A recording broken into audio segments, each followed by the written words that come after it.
This book has finally found a home after more than 200 years. This girl found this old book from the Oxford University Library by chance. When she got the book, it was dusty. She assumed at first that no one would be interested in this book. She didn't know how important this book was to a lot of people because as soon as she opened it, a wonderful breath blew on her face. At the same time, a man in a church miles away who was chanting suddenly knew that something horrible was about to happen. The girl looked about and saw that no one was paying attention to this spot, so she kept looking. But she noticed that at least 3 pages had been ripped out of the front of the book. The girl turned to the side and scribbled these things down. All of the library's lights went out all at once. The girl still didn't pay attention and kept flipping through the pages. But then she noticed that the pages under the desk lamp had a lot of tiny, see-through letters on them. She instantly moved closer to see. These little lines of text seemed to come to life out of nowhere. Now, in the distance, the man could feel his heart beating faster. It looked like the blood in the man's body was reacting to some unknown call. He phoned his assistant right away. The female on the other side likewise found herself in a similar predicament, which was unexpected. The girl touched the lines of text that were moving with her hand at that moment. These sentences suddenly seemed to come to life. They moved with her hand and climbed up, which shocked her. She instantly put her palm on the old book, and the words turned back. After that, she saw a distinctive mark on her hand. Anna was the girl's name. She lost both of her parents when she was young. Anna was the daughter of a witch family. But Anna still couldn't use her magic. Anna dropped a paper on her way to school this morning, just like she did this morning. Anna swiftly picked it up with her hand, and the papers that were flying all over the ground went back to where they were before. Anna was afraid at first and quickly looked about. No one saw it, which is good. Anna hastily returned the book after noticing that no one else had spotted the problem. But things couldn't be that simple. The wheels of fate had started to spin at this point, and Anna would also begin her own remarkable journey. Anna ran into a man as soon as she got outside. Anna quickly responded after taking 2 steps since the man looked just like her dead father. But when Anna looked back, that person was gone. Anlai, her close friend, was also chasing after her at this time. But Anna still couldn't relax down since what just happened was too upsetting. Matthew, the man from the church, also came here at the same time. Matthew's acute hearing helped him swiftly find Anna amid the crowd. On the other side of the street, Marcus and his friend James were saying farewell. But James had an accident right after they left. Marcus ran to check on James, who was in bad shape. Marcus bit James right in the neck after looking around and not seeing anyone. Then Marcus sliced his wrist so James might swallow his blood. Marcus thought that if he did this, James would become a vampire and live.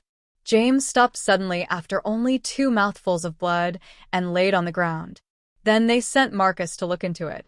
Matthew escorted Marcus to their research center and let his helper look into why Marcus's objective failed till the operation was over.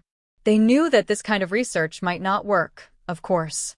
Their vampire family had changed over the years so that they weren't terrified of the sun anymore. Now, they want to find the book that Matthew has sensed.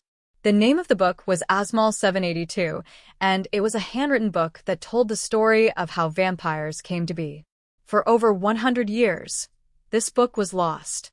It showed up out of nowhere today. Matthew took the 2 of them to talk about whether they could find the Book of Life. They also had to do everything they could to keep the book from getting into the hands of the Mage Association. Matthew had to talk to Anna, who had found the book because some of those wizards had tried to murder vampires. Anna went to the library the next day to examine the facts. But Anna couldn't get to the book she wanted. Anna was once again out of control because of the witch power inside her. Anna dropped the book by accident, and someone below scooped it up. That was Matthew. Anna looked at Matthew. Anna found out right away that Matthew was a vampire. Matthew didn't say no. He handed Anna his business card. Anna found Matthew's smart statements funny once they got to know one another. Anna hastily went back to her seat. But when she turned around, Matthew was gone. This made Anna even more interested. Anna started to check for Matthew's information while she was drinking coffee, but she couldn't locate anything useful. Matthew wrote a lot of postings on the Oxford Forum instead. Matthew showed up at this time, which was unexpected. Anna was ignorant, but she knew for sure that this wasn't a coincidence. Anna asked Matthew right away what he wanted to do. Matthew didn't keep anything from us. He wanted to know if Anna had located Asmol 782. Anna replied she had given the book back to the library. Matthew could only tell Anna to be careful. This sentence sounded like a menace. Anna stormed out. But Anna didn't aware that her good friend Anneli had told someone that Anna had read Asmol 782. Lucky was escorting a hunter through a woodland in Finland far away. They soon got to a wooden cottage on the lake. The hunter gently went into the home and raised his gun to look around, but he didn't see anything. But when he turned back, he heard a woman's voice behind him. The girl threw a knife at the hunter, who swiftly whirled around and got hit. The girl then started to chant, which made a circle of fire around the hunter. Then the ground fell in and buried the hunter deep inside. Lucky just watched in silence as everything happened. Lucky knew that Satu was the name of this witch. Satu was lucky enough to be invited to join the church. But first, they had to do something more important. Anna met Matthew again at the library, though. Matthew told Anna that there were a lot of witches in the library, and they were all looking at her. But Anna didn't believe it because only her close friends and the folks who worked there were behind her. Matthew couldn't say anything after seeing this. Matthew wanted to tell her again, but Anna was already gone. Matthew decided he needed to adjust his plan at this time. Matthew merely stood in the corner and watched Anna read in the plaza. Matthew also watched from a distance while Anna jogged in the morning. Matthew swiftly snuck inside Anna's house before Anna rowed the boat on the river. Matthew looked around but couldn't find Asmol 782. Anna took the boat to land and dropped the blouse by accident before the sun went down. Anna noticed Matthew suddenly emerge behind her when she put the boat in place. Matthew asked Anna about Asmol 782 again. Anna stated it was in the library, but Matthew didn't believe her because he could feel Anna's great witchcraft power. That book would have to fascinate a strong magician. Anna said she felt helpless because she couldn't use her magic. Then she instructed Matthew to go to the library and grab the book if he wanted to find it. Matthew had to declare that this book had been lost for hundreds of years. Many individuals had felt it at this moment because Anna had unlocked it. That meant that Anna was the only one who could have Asmol 782.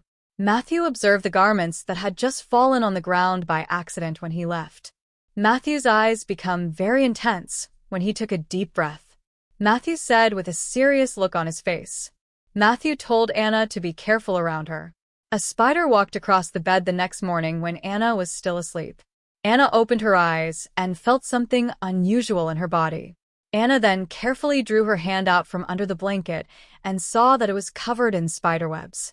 And right then, the covering on her lower body suddenly got bigger. Anna wanted to get up, but the spiderweb had her whole body tied up. Anna woke up right away when a big spider crept out of the bed the following second. Anna has dreamed about spiders before.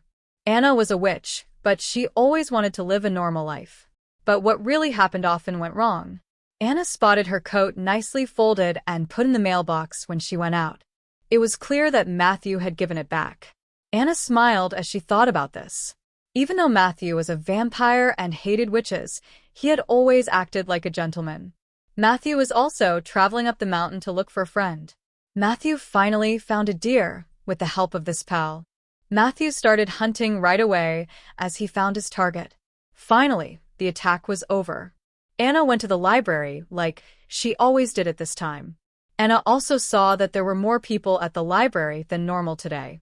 When Anna walked in, everyone there looked at her in a peculiar way. Peter unexpectedly showed up next to Anna not long after she sat down. Peter was even nice to Anna. At first, Anna didn't care, but Peter revealed he knew Anna's mother. This was the most important thing to Anna. Anna didn't want to go with Peter, but she did because she wanted to know more about her mother. The two of them went to the cafe. Peter mentioned he has been seeking for the book Asmol 782 for a long time. Then Peter began asking Anna what she had seen in the book. Anna had to tell the truth about what she had observed. Peter kept asking questions after listening, even employing a questioning tone with Anna. Anna finally got what the other person wanted. Peter was sure that witches made vampires. It would be easy to destroy them if you knew how to do it from the book. Anna didn't care about that, though. She just wanted to go. But it was clear that Peter wouldn't give up easy. Peter even yelled threats that they will meet again soon. Anna told her best friend, Annalai, everything. Anna didn't know how Peter knew that she had seen the Asmal 782 book. Annalai would never declare that she betrayed Anna, of course. Annalai told Anna to listen to Peter instead. Anna didn't want to get engaged with Peter's business because she always wanted to be a normal person. Annalai could only change the subject and tell Anna to stay away from vampires. But Anna was interested when they talked about Matthew. Anna thought Matthew was not like other people. Annalai shook her head as she heard this. Annalai tried to get Anna to not trust Matthew, but it didn't work. Anna called Emily, who works with her Aunt Sarah, when she got home. Anna wanted to know about Peter. Peter had adored Anna's mom, it turned out. Peter had talked Anna's parents into getting a divorce. Anna's parents stopped talking to Peter because he had black magic in him. Annalai also told Anna to be careful with Peter at the same time. The school teacher asked Anna to the prom that night. The professor stated he would introduce Anna to an occultist as soon as she got there. That guy turned out to be Peter, which was a surprise. Anna wasn't very happy, of course, because Peter had warned her right away. Peter stated that it was risky to approach too close to a vampire. It would be a tragedy if a vampire took the book. Anna wasn't too perplexed because she knew a lot about Peter. Anna also said no again when Peter asked to borrow the book Asmal 782. But as soon as Anna started walking, Peter's voice came back to her. Anna looked back in terror, but she saw that Peter had not opened his mouth. It was evident that this was some form of wizardry. Peter's voice got louder as Anna sought to leave. Anna put her hands over her ears to block out the sound, but it didn't work. Anna couldn't take it any longer.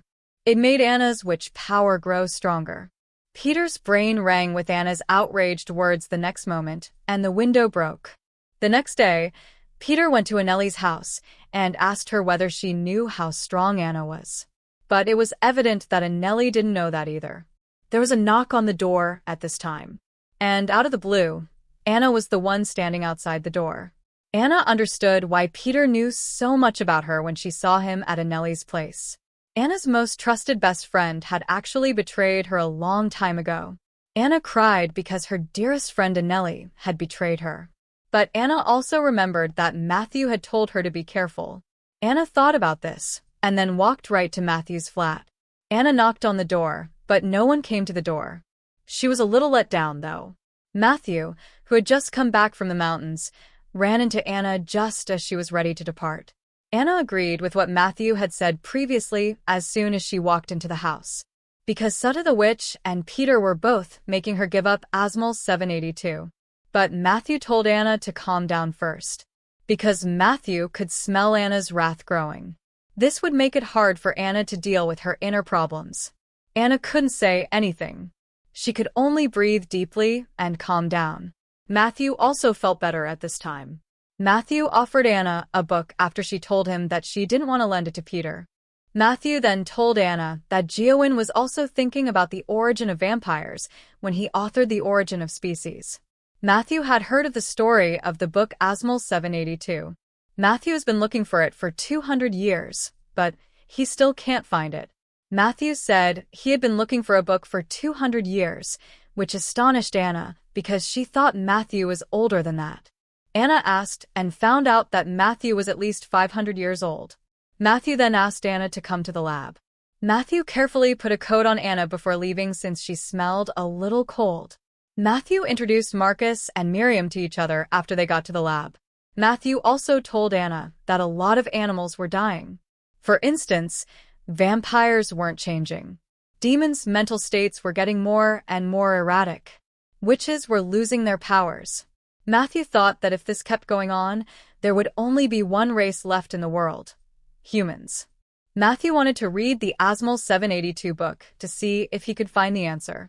Matthew took Anna to the door as they were talking. Anna stopped Matthew just as he was ready to turn around and leave. Anna had read everything in the book and told Matthew the truth. Matthew thanked him right away. It was clear that this was an extremely risky thing for a vampire to do. But Matthew seemed to have totally pushed down his inner need. Matthew came to see Anna again the next day. Matthew even got Anna to stop going to the library.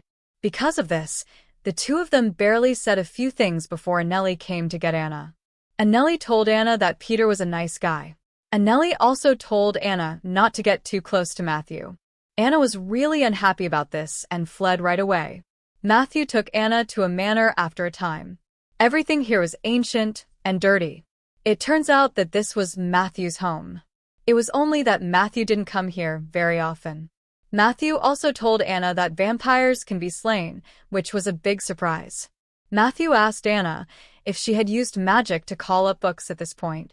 Anna promptly said no, and she also chuckled at herself for not being adept at magic. Matthew pondered about this for a long time after he heard it. Matthew, on purpose, poured the wine in his hand onto the books on the table. At this point, Anna used magic to push them out of the way and then angrily turned around to tell Matthew he was crazy. Matthew, on the other hand, said that his guess regarding Anna was right. Anna's powers came naturally to her. The magic would work on its own as long as Anna needed it. Anna thought this comment made sense. But Anna couldn't remember when her power first showed up. At this moment, this guest did not give a clear answer. Anna asked Matthew to come to her house the next day when it was time to say goodbye. At this point, Emily in New York put water to the dish. Then Emily made a move and spoke something under her breath. Emily added a few drops of holy oil after a time. A dark shadow seemed to be following the white smoke. Aunt Sarah came in at this time by accident and broke the magic. Emily reported that there was a vampire quite close to Anna, and she couldn't do anything about it. Aunt Sarah was alarmed right away and phoned Anna right away to tell her to keep away from the vampire. Otherwise, they didn't know when Anna's blood would be removed and her memory would be erased. But Anna didn't want to hear what Aunt Sarah had to say. Anna also added that she had asked the other person to dinner tomorrow. And on the opposite side, the witch Sadu was going down a river at this time. As the ship moved forward, rows of palaces suddenly appeared on the river that had been unoccupied. The ship got to the port soon. This was the church's area. Some places were set aside for wizards and vampires. The priest brought Sadu to the wizard's archive while they were discussing. You could tell that this place was really old. Sadu swiftly uncovered a piece of papers that had been hidden on purpose among a mound of files, as well as the photo album that showed Anna's parents' deaths. Sadu sensed there was a mystery inside. Sadu pulled out the very fine sand that she had made a long time ago. Sadu mumbled a spell while spreading the sand, which made the buried part slowly show up. But out of nowhere, a vampire grabbed the paper. Sadu warned, but the vampire stopped her hand.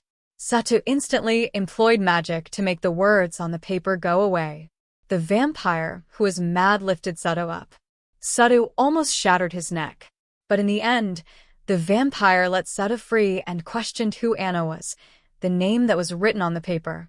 The next morning, Marcus stood guard outside Anna's door. Marcus told Anna that something had occurred to Matthew and that he would protect her. At first, Anna didn't want to talk to Marcus, but then she believed she could learn more about Matthew through him. Marcus also planned that if Anna could provide him some study samples, he could learn more about Anna's family background. After hearing this, Anna was likewise fascinated. Anna and Marcus went to the lab together. Matthew showed up out of nowhere just as Meram was about to steal Anna's blood. Matthew's voice was really harsh. Matthew understood that vampires were highly interested in witch blood. This was definitely a way for both of them to protect themselves. Anna had carefully set up candles that night to wait for Matthew.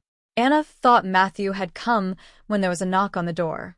The guy in front of her was Peter, which was a surprise. Peter didn't care about the barrier and ran inside Anna's room. Peter made fun of Anna at the same time, saying that not only did Anna stay away from her own witch group, but she also went to cook for vampires. Matthew came in with a bottle of wine in his hand at this point. Peter could only shake his head in anger and depart when he saw this. There was simply a man and a lady in the same room now. The air even got cloudy. Matthew also showed how strong he is once more. He didn't merely taste the distinct parts of the red wine. Matthew could even smell the distinct smells on Anna's body. Anna thought it was embarrassing to have to taste that, but she also wanted to taste Matthew. Matthew was scared he would bite Anna, so he hurriedly put on his coat and ran out of the room. Anna was still thinking about the champagne Matthew gave her the next day. A letter was suddenly pushed through the door. Anna was so scared when she opened it that she threw it away right away. Anna later went to meet Annalie with the pictures of her parents' deaths because she was sure Peter had sent them. But Annalie swore she didn't know anything. Anna departed fast because she didn't get a good answer. Matthew went back to Anna's house at this point, but he saw that the door was open. Matthew walked into the room carefully. Matthew saw the pictures on the table right away. Anna went to the library and wanted to check out the book Asmol 782.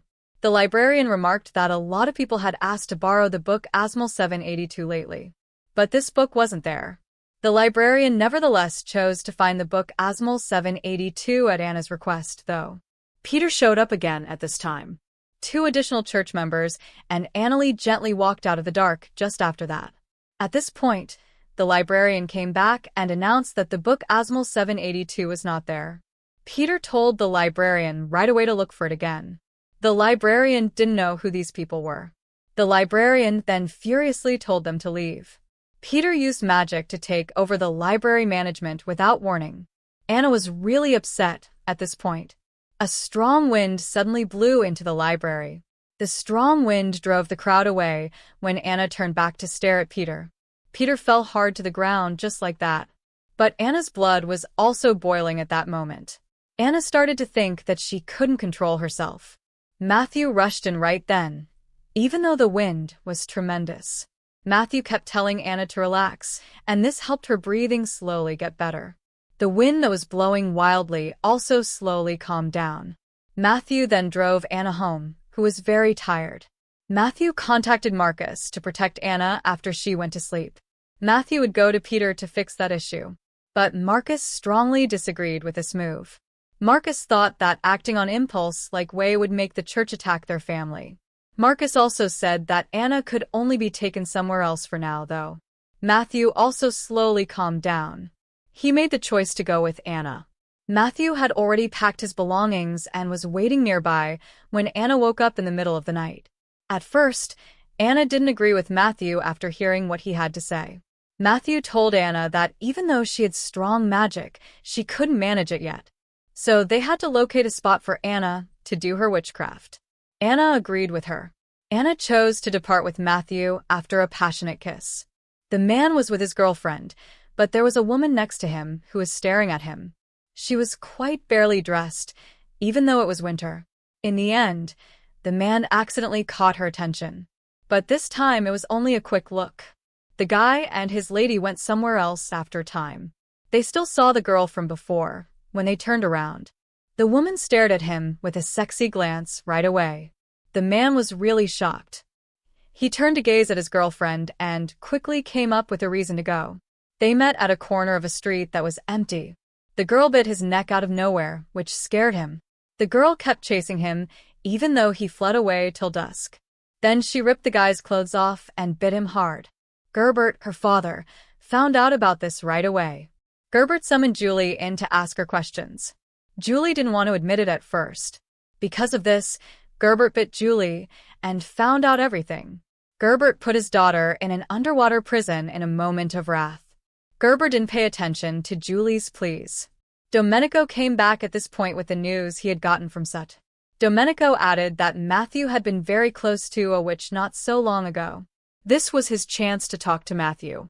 At first, Gerbert assumed Sutta was lying, but he was still careful. Gerbert brought out a package after sending Domenico away. There was a real human head inside when he opened it. And this head really was a prophet. Gerbert was a vampire from long ago. Gerbert made the decision to let Julia go at this point. They then put Julia on a boat to look for Matthew. Matthew escorted Anna to his family's 7-tower chateau in France around this time. Matthew's mother, Isabu, didn't want Anna to come over because Matthew's stepfather had been killed by a witch. But Matthew still didn't listen to what they said. In the days that followed, Matthew took Anna to the castle to dwell. Matthew not only brought Anna with him everywhere, but he also gave her Isabu's horse. The two rode horses together on the manor. Matthew attentively read the material regarding Anna's parents' deaths while Anna was resting. Matthew discovered a discovery thanks to his hard work. Anna intended to go back the next day and approach the local organization for help because she didn't feel comfortable here. Matthew stopped Anna when he heard this. Matthew further told Anna that his parents' bodies had been set up on purpose to be a location to worship Satan and that there were magic symbols under Anna's parents' bodies. This showed that Anna's parents did not die of natural causes. It looked like a witch had killed Anna's parents. Other magicians, besides Peter, were also in danger. As soon as Anna heard this, she had a horrible feeling about Peter. Anna also told Isabu that a witch killed Anna's parents that night. Anna hoped that Isabu would not hate her anymore because all living things have good and terrible sides. Isabu also knew about it, therefore she felt bad for him. On the other hand, when Peter called, the demon leader Agata and the vampire leader Bamboo brought together a few additional family members. Peter said that Matthew the vampire had stolen a witch. This broke the church's strict rule that no species could talk to each other. Punishment had to happen. Benjamin, Matthew's oldest sibling, was really shocked by how quickly things changed. Benjamin tried to get in touch with Matthew during the break in the meeting, but he couldn't. Benjamin could only get in touch with Marcus.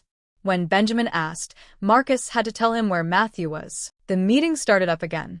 Benjamin wanted to know about Anna's life. Sutta mentioned that Anna had been tested, but the test didn't record it. Peter didn't say anything. Anna was very powerful with magic. Peter cut Sutta off right away. Peter thought that Sutta still had a lot of secrets that he didn't want to tell. Benjamin also assumed that Peter only intended to remove the book from Anna at this point. Everyone was immediately drawn to what Benjamin said. At the same time, everyone said bad things about how Peter acted. Things got further out of hand, until Benjamin stopped everyone. Benjamin then said that Matthew had taken Anna away and that the church should send someone to get her back. Peter called Sutta to the archives after the meeting. Peter complained about why Sutta didn't notify him about the test as soon as she walked in. Then Peter pulled a little ball out of his pocket. It stopped Sutta from moving right away. At that moment, the ball in Peter's fingers fully stopped Sutta. Peter told Sutta right away not to look into it anymore. Then Peter pushed the ball ahead, and Sutta fell back onto the table. At this point, it was evident that Sutta was under a lot of stress. It looked like the little ball might crush Sutta's face if Peter let go. Peter let Sutta go in the end because Sutta was still valuable. At the same time, Matthew's family was slowly starting to accept Anna. They not only ate supper together, but they also danced together. As Anna danced to the song, the magic in her body seemed to be cheering her on. A dim glow was coming from all over Anna's body. After that, Anna and Matthew wandered around the castle. After a little time, a figure suddenly appeared. Matthew's smile went away right away. Matthew knew why Domenico was there, so he told Anna to go back to her room. But Anna didn't want to. Isabu and the butler also came at this time, but Domenico was there for the church, so he wasn't scared. Domenico even requested Anna personally to come back with him so that the congregation may question her.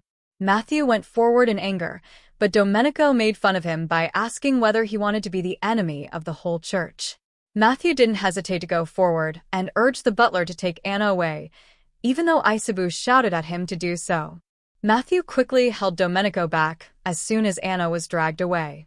Matthew let out his wrath and then let Domenico live. But before Domenico departed, he still said terrible things. Anna questioned the butler what was going on when she got back to the castle. The butler said that the church has a rule against love between different kinds of people. Breaking the rules would lead to harsh punishment. Matthew also came back from outdoors at this point, although his mood had changed a lot. Matthew didn't want things to go out of hand, so he decided to find a middle ground. Anna was astonished when she heard this. She didn't think Matthew would alter his mind all of a sudden. Anna instantly went forward to stop him. Anna truly wanted to be with Matthew. At that moment, the phone rang, and Matthew's face slowly changed from happy to serious as he answered it. Matthew had to go back since the Oxford laboratory had been attacked. Anna would stay here. Matthew wanted Isabu to keep Anna safe no matter what occurred. Matthew left right after they talked. Anna ran after him, but it was too late. The stinging tears fell to the ground right away, and the sky started to rain. Isabeau was very shocked to see this. The rain also shifted when Anna cautiously looked up. Like magic, everything became a bright point. Anna started to calm down and develop a plan the next day, while she was in the bathtub. Isabeau was watching Anna from a short distance with interest. People reported that someone with Anna's power to call a rainstorm last night hadn't been seen in hundreds of years. This was also what scared vampires like them the most. But Anna thought this was just witchcraft that Anna couldn't stop. Anna then advised that they go back to New York to see Aunt Sarah for help. Isabeau wouldn't let Anna escape, since she had told Matthew that she would defend Anna with her life. So, Isabeau made the decision to go Anna hunting. It was really just a display from Isabeau. Isabeau ate the fox while Anna watched. The point was to let Anna know that Matthew sometimes hunted this way too. Isabeau thought that this would make Anna stop loving Matthew. But Anna didn't change her mind at all because she knew that this was the only way vampires could live. Since this didn't work, Isabeau told Anna about Matthew's life. Anna heard from Isabeau that Matthew had been alive for 1,500 years. Matthew was born in this town as a person. Matthew then became a craftsman, married, and had a 5-year-old son. But the plague killed them all. Matthew then built a church for his wife and kids. Isabeau assured Anna that Matthew will always adore his wife because he had never been in a relationship with anyone else in the last 1,500 years. But Anna was still sure that she would never leave Matthew. Matthew, on the other hand, was hurrying back to the lab. Miriam and Marcus could sense witches among the people that broke in. Miriam also blamed Matthew, saying that it was all his fault that he fell in love with a witch. This made the lab that had been kept secret for a long time public. Matthew didn't care about this. Matthew now knew what this witch smelled like. Matthew didn't care that Miriam was in his way, and angrily ran out. Matthew soon discovered Annalai in a back alley. Matthew promptly asked Annalai why she had lied to Anna. Annalai said it was because Anna was dating a vampire, which made Annalai sick. Annalai also emphasized that the vampire race should be wiped out as quickly as possible. Matthew was further enraged when he heard this, and went right up to Annalai and bit her neck. Matthew then instantly saw Annalai enter the lab. Matthew also learned that Annalai had taken a picture of Anna's blood sample. Matthew flung Annalai on the ground right away, after making sure that nothing was left out. Then Matthew stole Annalai's camera phone out of her pocket and departed. Annalai rushed right away to tell the members of the witch group what had happened. Peter was promptly told about what happened. After talking to the other witch families, Peter held another meeting at the church and said that Matthew had attacked the witch members. Peter also wanted Anna to be brought back to the church right away, and the balance between the races was at stake. But Benjamin didn't agree with Matthew's argument for attacking, which was that Annalai had first invaded the vampire's domain. But it seems that some folks weren't convinced. Gerbert, the vampire, even took the lead and went out to catch Anna himself. Benjamin, the current leader of the church, halted everyone and pledged to bring Anna back to the church himself. Because of Benjamin's current position and status, everyone had to agree. After the meeting, Sutta was confused about why Peter didn't work with the other vampires. Peter, who is typically full of himself, became more careful after hearing this. Peter claimed that Domenico was a sly fox and Gerbert was much scarier.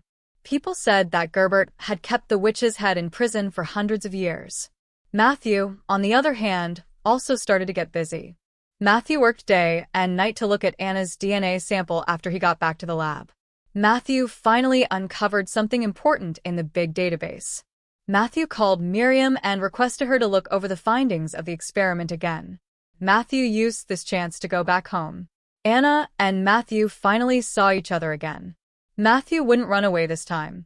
Matthew also revealed what was in his heart when Anna and Matthew's fingertips softly met. Isabeau observed from inside the home without anyone knowing and continued shaking his head. But Isabeau still liked Anna when Anna and Matthew stood in front of each other. Matthew seriously took out a piece of information after dinner. Matthew said that he had looked at Anna's DNA sample in Oxford not too long ago. She possessed all the genetic characteristics of a witch, it turned out. Anna had some water and air elements in her.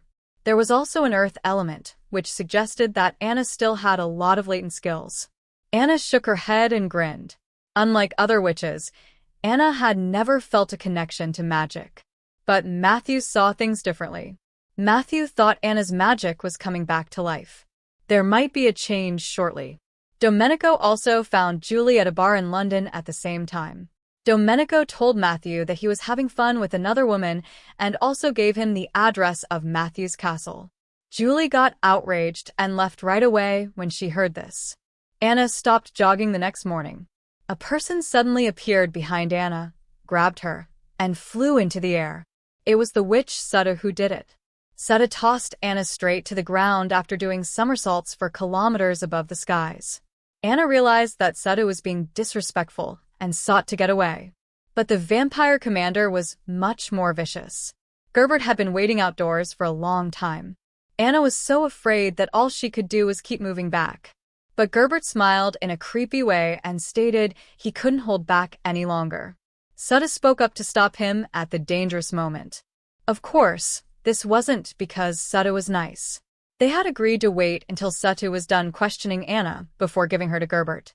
Sutta's mood changed once Gerbert left. Sutta told Anna that she was a witch, hence they were related. Sutta also wanted to know how strong Anna's secret witch power was. Anna tried to flee away, but Sutta wouldn't let her go easily. Sutta told Anna that she could help her locate the witch's power inside. Sutta first got Anna excited in a lot of different ways. Sutta even alleged that Matthew had slain Anna's best friend from when they were kids. This sentence made Anna's witch powers come to life. Sutta saw this and right away planned to make the stimulation stronger. Sutta told Anna that she shouldn't betray the whole church for a vampire. Anna's dead parents would not be able to rest in peace if this didn't happen. Anna was enraged right once when she heard this because she had learned that a witch had killed her parents. Sutta was likewise very astonished by this. Gerbert once more took out the head of the old magician on this side. Gerbert's brain told him to be aware of a witch who had the blood of a lion and a wolf. But when Gerbert questioned if this person was Anna or Sutta, the magician's head didn't say anything. Gerbert was quite unhappy at this, but he couldn't do anything. Matthew woke up on the other side of the castle. He noticed that Anna, who was sleeping next to him, was no longer there. Matthew was a little worried this time. Matthew swiftly looked around the castle. Benjamin came back on a helicopter at the same moment. Matthew quickly thought that Benjamin might have taken Anna away. Matthew didn't think twice about stepping up and asking Benjamin where Anna was hiding. The butler got there just in time to see Matthew going insane and say that he had located Anna's fragrance in the garden. There was also the smell of another person. Matthew soon figured out that someone had kidnapped Anna and that this person could fly when he got there. Benjamin said that only Sutta had that kind of power. Benjamin called Peter right away to question him, but it was clear that Peter didn't know anything about it. Peter even said that Sutta was with him right now, which was a lie. Matthew and Benjamin would never believe it, of course. Matthew got in touch with Anna's strong Aunt Sarah again. Emily, Aunt's partner, also saw Anna in the dark with witchcraft, like she was in a castle. Then everyone thought that Gerbert and the magicians could have taken Anna because there was an empty castle nearby that Gerbert owned. Matthew quickly left with Benjamin after making this deduction. Sutta also stopped saying things that made Anna angry at the same time. Sutta started utilizing a magical weapon. Her fingers tapped in time with the chanting, and it looked like the space around her had changed in some way. After that, Sutta just leaned out and picked Anna up. The next thing that happened was a fight that may have killed someone. Sutta's behavior altered right away when she saw that Anna's witchcraft power had not yet shown itself. In other words, flipping Anna over and calling the fire into her palm. The fire made a circle while Sutta was saying something to himself. It was evident that Sutta wanted to utilize this way to fully awaken Anna's witch power. Sutta learned something from Anna's scream. When Sutta moved the magic, the symbols on Anna's back also lit up. But the next moment, Sutta suddenly felt like her magic power had run out. Sutta woke up after a while and quickly pulled Anna into the palace. Then Sutta walked to a deep well and flung Anna into it. But Anna's cry also woke up Gerbert, who who was in the castle. When Gerbert got there, he saw that Seta was tired and concluded that Seta had not given Anna to him on purpose. This made him very upset. Gerbert instantly pulled Seta to the wizard's head and told her that if she didn't help, she would end up like Setu. Benjamin's chopper arrived outside at this time. Gerbert felt something was wrong, so he hastily shut the door and went. Setu also understood that the situation was serious and went to the mage's head for help. Because of this, a flash of light appeared on her hand. Seta felt the magic come back into her body right away, and then she took the mage's head with her. Matthew and Benjamin had to leap out of the helicopter right away because there was no place to land it on the mountain. The two then followed the smell and immediately located Anna at the bottom of the deep well. Matthew saw Anna and wanted to jump down right away, but Benjamin stopped him. Because this old well was so deep, jumping like this would not only not save anybody, but it would also get them stuck. At the same time, Anna had awoken a different kind of power. As Anna reached out, her whole body slowly rose into the air. Matthew took good care of Anna after they got back to the castle. Anna asked Matthew if he had slain Anna's best friend. Matthew claimed he should truly kill these guys, but at that point he changed his mind. But from now on, Matthew will make sure that no one ever hurts Anna again. At this point, Anna also knew that Matthew was not the one who killed her best friend. Anna also stopped Matthew from hunting for Setu because she intended to get back at him personally. Matthew had to agree. Matthew encountered Benjamin right after he exited the room. Benjamin wanted to take Anna back to the church. Matthew was really angry about this. Matthew strongly disagreed, which made Benjamin even upset. This family looked up to Benjamin as their leader. Benjamin could only stop talking to Matthew to safeguard the family if Matthew genuinely went against the congregation because of Anna. Matthew didn't worry at all, which was surprising. He claimed he would restructure the Lazarus Knights to keep Anna safe. Benjamin was shocked when he heard this because this abandoned Lazarus Knight had fought against the Yankee army. Matthew is the one who got the authority from these knights, which is the most significant thing. So Matthew doesn't think twice about using his privileges. He tells Benjamin to do what he says. At this point, at another secluded place, Setu eventually finds out that the head in front of her is that of the famed witch Mariana from hundreds of years ago. At the same time, Setu understands what Mariana is going through. At the end, Setu uses a magic to set Mariana free at the witch head's request. Setu also hears the whole prophecy that the witch with the blood of lions and wolves will kill the knight's children at the same moment. Isaibu thinks Anna is a different person now that things have happened. Isaibu also says that Anna is now free. Matthew also says that everyone assumed Anna was under a spell. That's why Anna can't use magic. But Anna's power has been fully released because to what happened recently. Anna was frightened that her past wasn't clear after hearing this. That made Anna's magic go away again. Anna's parents were also killed when she was young, which made her even more intrigued about the mysterious events that happened in the past. To get to the bottom of things, Anna and Matthew went directly to New York and then sped to Edison to get to Aunt Sarah's house. The house shook violently as soon as they got to the door. This wasn't due to the earthquake, though. The dog was actually happy to see its owner again. Aunt Sarah and Emily came back a few minutes later.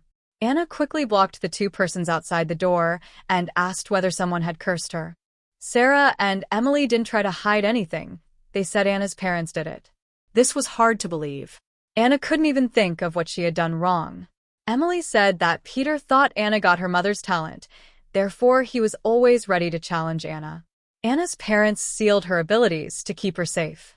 Anna still had a hard time accepting that she had been kept in the dark for so long. The house rocked again, just as Anna was about to lose her mind. At the same time, two people unexpectedly showed up in the residence.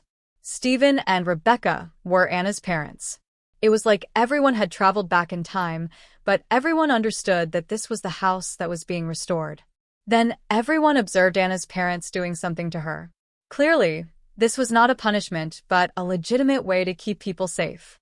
Peter was there right after Anna's father had sealed her. Peter tried to test Anna, but it was evident that it didn't work. A few days later, Anna's parents left here and broke up with her so that Peter would pay full attention to her. Anna realized this and couldn't help how she felt. Anna dashed into the woods without looking. Matthew was always there to soothe her, which was good. Everyone was making harsh allegations against the Benjamin congregation. Benjamin stayed calm, though, because he thought Sutta had taken Anna away. Benjamin's tone was positive, and Peter also indicated that the party of magicians they dispatched had spotted Sutta there. Now, everyone was sure.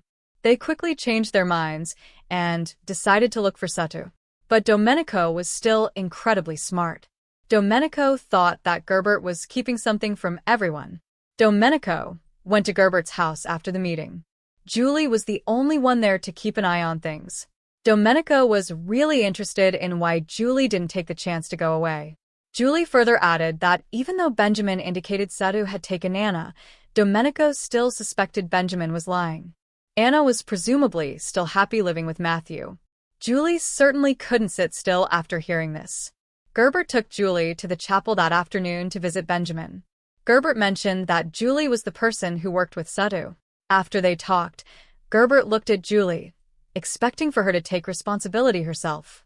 Julie shook her head and said no after a moment of uncertainty, which was unexpected. Gerbert was shocked when Julie got up and departed. Julie looked like she had left behind all the things she had taken with her. Julie wanted freedom more than ever at this time. On the other hand, Anna slowly got her spirit back and decided to learn witchcraft to keep her loved ones safe. The candle in front of Anna immediately went up in smoke because of her skill. Anna became excited right away. But Anna aimed at the wrong thing when she tried to fire it again. Sarah was lucky that she could use a magic to fix things. Matthew was studying in the living room. Matthew thought that Anna's father was a time traveler because of the box he left behind. Emily also confirmed it, even if she couldn't disguise it. Anna and Aunt Sarah got into a fight after Anna failed many times. Because of this, Anna spoke with feeling. The three people were shocked when Anna suddenly left the house. Sarah even thought that someone had used magic to take Anna without her knowing. Anna suddenly showed up in the warehouse at this moment. Matthew also smelled Anna when he ran over to her. Anna was just as shocked by the new skill as everyone else. Matthew, on the other hand, wasn't too surprised. Matthew thought that Anna possessed the same power as her father. That is, Anna may go back in time. At first, Anna thought it was funny. But after thinking about it, this was also the most logical answer. Anna kept working hard on her powers after that. Anna once injured her palm by mistake. Anna even put her hand out in front of Matthew on purpose to get him to want her. Matthew's vampire instincts kicked in as he smelled blood. Matthew ran after Anna. And as she was hurrying away, Anna discovered a new power. She could fly. Matthew slowly calmed down and lay on the ground giggling when he saw this. Anna was very delighted with how far she had come. On the other hand, Sutta showed up at Peter's place that night while everyone else was seeking for her. Sutta was pretty sure of himself at this point because he knew a lot of secrets, like Peter talking to Anna's parents. The goal was to obtain the power that Peter had always coveted. Sadly, Anna got this power. Peter would never say it, of course. Peter cried right away when he didn't take the test. Peter had a lot of love for Rebecca, Anna's mother. But Sutta assumed that Peter must like that power more than Rebecca did. At the same moment, Satu also revealed Peter the prophecy regarding Anna and the end of the world for vampires. So they had to do everything they could to keep Anna and Matthew apart. Satu and Domenico got into a fight after Satu left Peter's residence. Domenico easily beat Satu because her power had not yet returned. Anna's residence also had two guests, Myram and Marcus, at the same time. But magicians and vampires are enemies of each other. Of course, their visit made things tense around here too. Because of this, the home rocked severely as the two sides were arguing. Then a hole opened up in the wall next to it, and an envelope came out. Anna's dad signed the back of the envelope. When it was opened, it had one of the missing pages from the book Asmal 782 within. But no one could figure out what was going on with these pages. Aunt Sarah quickly decided to take it to the lab to be tested.